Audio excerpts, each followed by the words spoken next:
Hi viewers, ఒకనాటి super star Suman ఎందుకు పడిపోయారు? సుమన్ ఇప్పటి వారికి ఆయన ఒక క్యారెక్టర్ ఆర్టిస్ట్గా, విలన్గా మాత్రమే తెలుసు. 90లలో ఆయన ఒక మీడియం రేంజ్ హీరోగా తెలుసు. కానీ 80లలో మాత్రం సుమన్ అంటే మాస్ అండ్ యాక్షన్ మూవీ లవర్స్కి పండగ. ఆయన అప్పట్లో ఒక సూపర్ స్టార్. అన్నీ అనుకున్నట్టు జరిగితే ఇప్పటికీ టాలీవుడ్ సూపర్ స్టార్స్లో ఒకరిగా వెలుగొందుతూ ఉండేవారు. ఆయన గురించి గుర్తొచ్చినప్పుడల్లా పాపం సుమన్ అని అనిపిస్తూనే ఉంటుంది. తమిళ్లో హీరోగా సక్సెస్ అయి తెలుగులో 1982లో ఎంటర్ అయి కేవలం 2 ఏళ్లలోనే సూపర్ స్టార్ అనే ట్యాగ్ సంపాదించాడు సుమన్. ఫైట్స్ లో కొత్త ట్రెండ్ సృష్టించి యాక్షన్ మూవీస్ ని ఇష్టపడే వారికి ఆరాధ్య దైవం అయ్యారు. మాస్ అండ్ యాక్షన్ ఇమేజ్ ఉన్న ఆయనకు లేడీస్ లో కూడా ప్రత్యేకమైన ఫాలోయింగ్ ఉండేది. అప్పటికే చిరంజీవి ఖైదీతో స్టార్ హీరో అయ్యారు. దాంతో చిరంజీవి సుమన్ మధ్య పోటీ ప్రారంభమైంది. ఇద్దరు కుర్రాళ్లు అవడం, అన్ని విభాగాల్లో అద్దరగొట్టడం వల్ల వీరి మధ్య ఒక టైంలో మంచి పోటీ ఏర్పడింది. మధ్యలో బాలయ్య కూడా రావడంతో ముగ్గురు టాలీవుడ్ ని ఏలేస్తారు అనుకున్నారు. 1985 టైంకి సుమన్ రెమ్యూనరేషన్ 5 లక్షలు.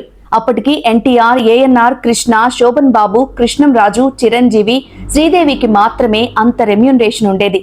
ఆయన డేట్స్ కోసం నిర్మాతలు క్యూ కట్టేవారు. పెద్ద పెద్ద తెలుగు, తమిళ డైరెక్టర్స్ ఆయనతో మూవీ చేయాలని స్వయంగా అడిగారు. చెన్నైలో ఆయన ఇంటికి రోజు 100 మంది అభిమానులు వస్తూ ఉండేవారు. అలాంటి స్టార్ కి సడన్ గా ఒక విపత్కర పరిస్థితి వచ్చింది. అది అలాంటిది ఇలాంటిది కాదు, తన కెరీర్ ని తల్లకిందులు చేసేంత సమస్య.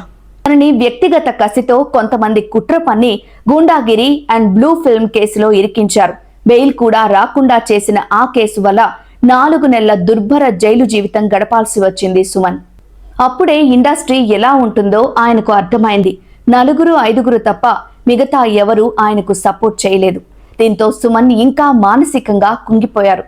తాను జైలు నుంచి బయటకు వచ్చినా సరే ఏదో గిల్టీ ఫీలింగ్ తో అందరూ ఆయనను చూసేవారు. అప్పటి వరకు ఆయన డేట్స్ తీసుకున్న నిర్మాతలు, ఆయనతో పనిచేద్దాం అనుకున్న డైరెక్టర్లు అన్నీ క్యాన్సిల్ చేసుకున్నారు. సుమన్ పై ఉన్న నింద నిజమే అని చాలా మంది నమ్మేశారు. కొంతమంది దీని వెనుక సినిమా పెద్దలు ఉన్నారని పుకార్లు పుట్టించారు. జైలు నుంచి వచ్చాక ఆయన చేసిన మూవీస్ కి అంతకు ముందులా క్రేజ్ లేకపోవడంతో ఆయన రెమ్యూనరేషన్ తగ్గిపోయింది. దీంతో డబ్బు కోసం వచ్చిన ప్రతి సినిమా ఒప్పుకొని హిట్స్ అండ్ ఫ్లాప్స్ తో సంబంధం లేకుండా మూవీస్ చేసుకుంటూ పోయారు సుమన్. అలా హీరోగా తన క్రేజ్ తగ్గుతూ వచ్చింది. చిరంజీవి, బాలకృష్ణలతో సమానంగా ఉంటాడు అనుకుంటే కనీసం వారికి దగ్గరలో కూడా నిలవలేకపోయాడు. నాగార్జున, వెంకటేష్లు హీరోలుగా సక్సెస్ అయ్యాక ఇక సుమన్ డౌన్ ఫాల్ స్టార్ట్ అయింది. వెంకటేష్ తో కలిసి కొండపల్లి రాజా మూవీలో ఒక సైడ్ హీరోగా నటించారు సుమన్. ఇలా చివరికి క్యారెక్టర్ ఆర్టిస్ట్ గా, కొంతకాలానికి విలన్ గా మారిపోయారు. అలనాటి సూపర్ స్టార్ సుమన్ చేయని తప్పుకి బలైపోయి ఆ బాధలో కెరీర్ ని సరిగ్గా ప్లాన్ చేసుకోలేక ఫేడ్ అవుట్ అయ్యారు సుమన్. తన కథ వ్యధ వింటే ఎవరైనా అయ్యో పాపం అనక మానరు.